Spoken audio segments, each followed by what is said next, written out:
If you're listening to this right now, lying in bed, staring at the ceiling, scrolling because you should be studying, but you can't bring yourself to start, this is for you. Because I know the cycle. I've lived it. That silent war between who you are and who you know you could be. The notebooks you bought with hope. The timetables you made with excitement. The promises you whispered to yourself at 2 a.m. Tomorrow, I'll start fresh.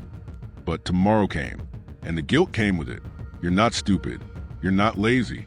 You're not falling behind. You're just trapped in 5 quiet mistakes that are draining your motivation without you even noticing. Tonight, we fix that. Tonight, I talk, you breathe, and your mind finally remembers what it feels like to want more.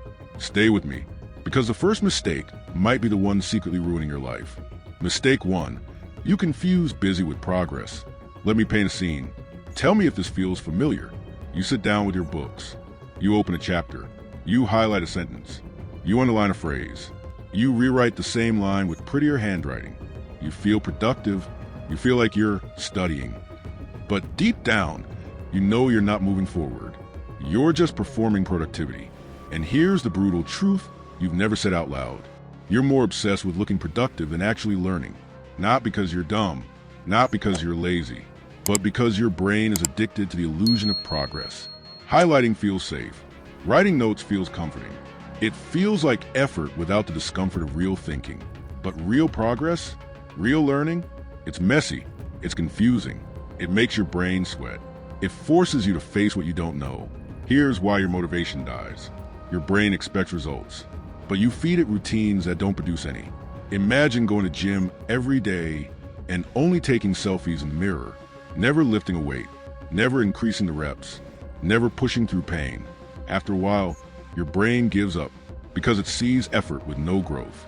That's what your current study routine does. You map, you plan, you organize, you study, but you don't progress. Tonight, I'm going to tell you the secret. The thing no teacher ever explained. The difference between a student who studies for 6 hours and learns nothing, and the student who studies 40 minutes and learns everything. It's this: your brain rewards clarity, not activity. So when you sit down tomorrow, choose one chapter, one page, one concept, and wrestle with it.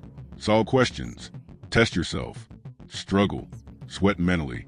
That discomfort you avoid, that's where real progress lives. That discomfort you fear, that's exactly where motivation grows. You're not tired of studying. You're tired of studying wrong. Because the next mistake, it's the most common trap students fall into without even realizing it. Mistake 2. You let guilt destroy your momentum. Close your eyes for a moment. Think of the last time you skipped studying. Maybe you were tired. Maybe you told yourself, just 5 minutes on my phone. Maybe you promised you'd start after dinner, after that episode, after that nap. And when you didn't start, the guilt came. Quiet at first, then loud, then suffocating.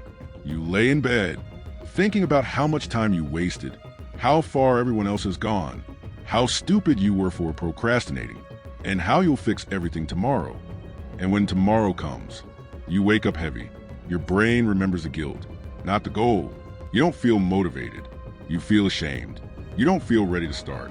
You feel like you're starting from behind. And that guilt, it becomes your identity. It whispers, you always mess up. You can't stay consistent. You're the one who always starts and stops. But here's something no one tells you.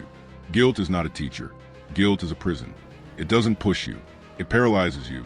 And the more you punish yourself for wasted time, the more time you waste. I used to spend hours thinking about how much I didn't study. Instead of actually studying, I spent more energy hating myself than building myself. You know what changed everything? One simple rule. Your next 10 minutes matter more than your last 10 days. You missed a week? Start. You procrastinated today? Start. You fell off your routine again? Start.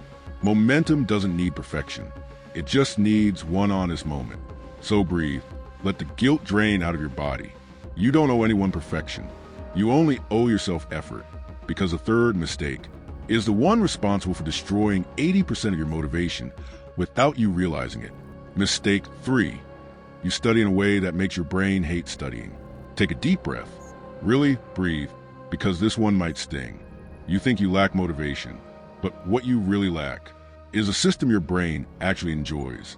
Not TikTok level dopamine, not laziness, not shortcuts, just a structure that makes studying rewarding instead of painful. Let me ask you something. When you sit to study, does your brain feel overwhelmed? Does it look at the huge chapter, the thick book, the long syllabus, and shut down? That's not weakness. That's biology. Your brain is not scared of work. It's scared of undefined work. It's scared of study all of this. It's scared of finish the chapter. It's scared of do everything tonight.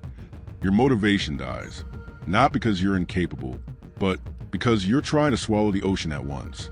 Here's the secret. Your brain loves small wins, tiny goals, little victories, clear paths. Try this tomorrow. Instead of studying a chapter, study 5 lines. Instead of starting math, solve one question. Instead of revising notes, revise 1 paragraph. 5 lines becomes 15. 1 question becomes 5. 1 paragraph becomes a chapter. Your brain learns one thing. Studying feels achievable. And suddenly, it's mistake 4. You want results before you earn the process. This one is raw. It's honest. It's uncomfortable. But if you accept it, it will change your life. You want the top rank. You want the perfect score. You want your parents to be proud. You want the future you dream about. But deep down, you want the results. Without falling in love with the process that creates them. I know that feeling.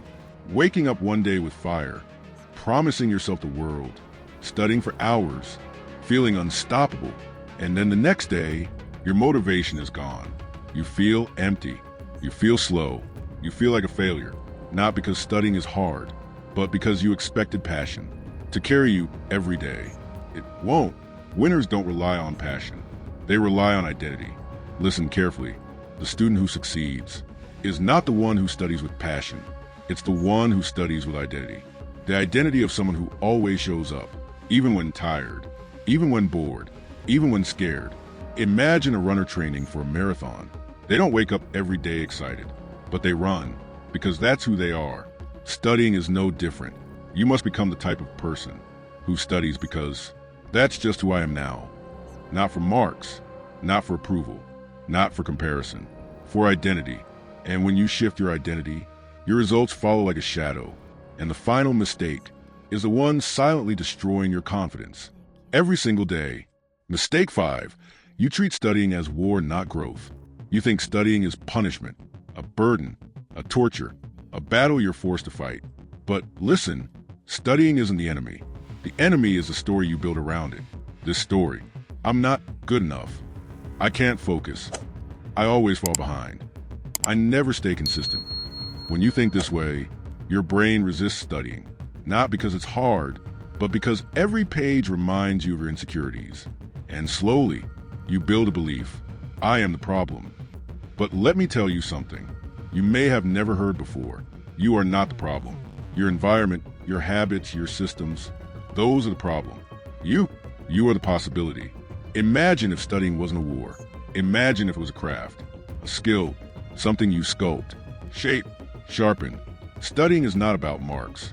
It's about mastering the ability to focus, to learn, to think, to grow. It's about becoming the type of person who can handle challenges without breaking. Your syllabus will end, your exams will pass, your results will fade. But who you become in this process, that stays forever.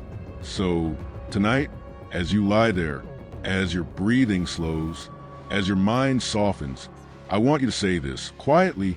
I'm not studying to impress anyone. I'm studying to become someone. Feel that. Let it sink in, because that sentence will carry you through storms. Final rehook. And now, there's one last thing I want to tell you before you sleep. Outro the rise. You're not behind. You're not too late. You're not hopeless. You're just beginning.